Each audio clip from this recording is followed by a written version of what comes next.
Police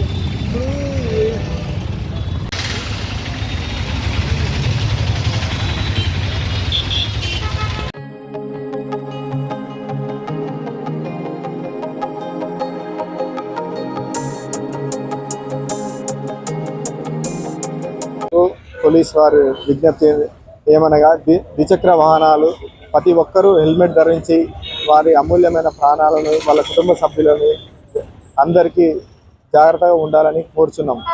ఇక అదేవిధంగా వాహనదారులు ప్రతి ఒక్క వాహనానికి ఇన్సూరెన్స్ చేసుకోవాలి. అది పోలీస్ వారు ఎవరైతే ఇన్సూరెన్స్ లేదో వాటి వాహనాలన్నింటినీ ఈ రోజు నుంచి సీజ్ చేయడం జరుగుతుంది. అదేవిధంగా ఎవరు కూడా వాహనాలు ప్రతి ఒక్కరు కూడా తాగి వాహనాలని డ్రైవ్ చేయకూడదు. ప్రతి ఒక్కరు వారి కుటుంబ సభ్యులు ఎంతో మంది వారి మీద నమ్మకం పెట్టుకొని ఉంటారు. తాగి వాహనాలు డ్రైవ్ చేయడం వల్ల ప్రతిరోజు ఎన్నో యాక్సిడెంట్లు అవుతున్నాయి. అవన్నీ చూస్తున్నాము. పోలీసు వారు ఈ రోజు నుంచి వాహనాలు ఏదైతే తాగి నడుపుతారో అట్టి వాహనాలని సీజ్ చేసి ఇది పోలీసు వారి ఆర్మూరు పోలీసు వారు తెలియజేస్తున్నారు.